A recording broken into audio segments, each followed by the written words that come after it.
Langsung Tuhan bicara, belum waktunya. Manusia lahir tidak bisa memilih. Manusia mati hanya membawa iman dan perbuatannya untuk dipertanggungan jawab di hadapan Yahweh, Yeshua HaMashiach.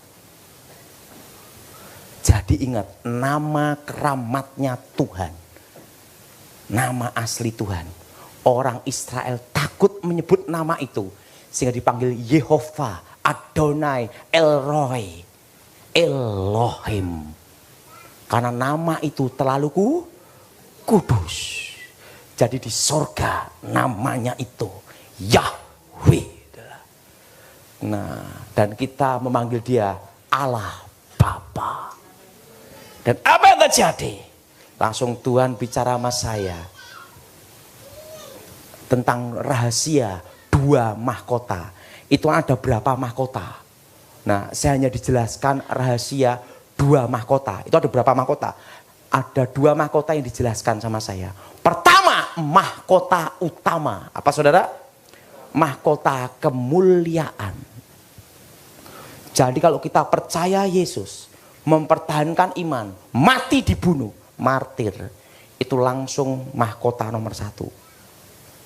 Dan pemberitaan Injil, Injil itu diberitakan, bersaksi tentang Yesus. Orang itu percaya atau tidak, Injil itu diberitakan, udah dapat poin. Justru nomor 1 itu bukan bangun gedung, tapi penginjilan. Dan apa yang terjadi? Setelah itu, kalau kita memberitakan Injil, ada yang bertobat sampai ke Firdaus, poinnya beda.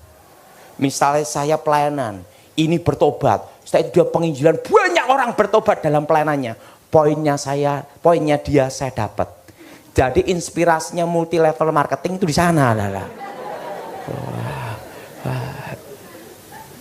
Itu mahkota kemuliaan. Yang kedua adalah mahkota kehidupan. Nah, mahkota kehidupan itu buah-buah pertobatan kita. Misalnya bangun gereja, kita nyumbang, itu mahkota kehidupan. Mahkota apa, Saudara?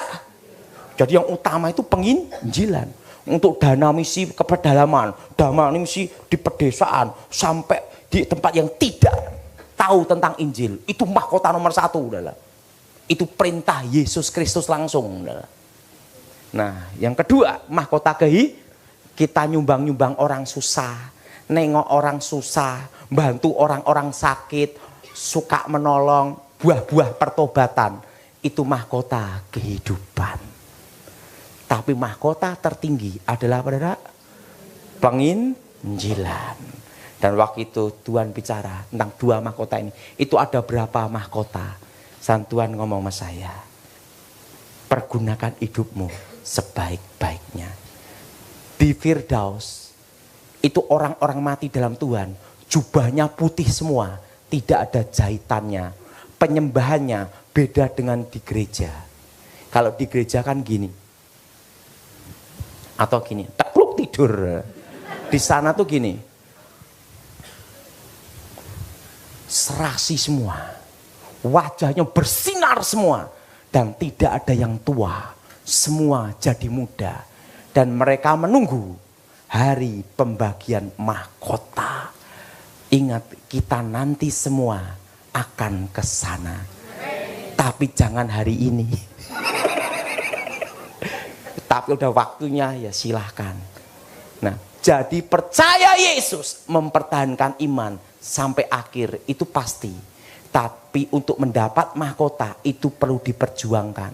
Jadi perjuangan kita itu bukan untuk masuk surga. Kalau masuk surga itu pasti. Engkau percaya Yesus, bertahan sampai akhir pasti masuk. Mahkota belum tentu. Langsung ditelepon, kring tas. Daud, papa meninggal. Jam 9.45. Saya ngomong, udah tahu, udah ketemu di Firdaus. Nah, di situ saya baru mengerti.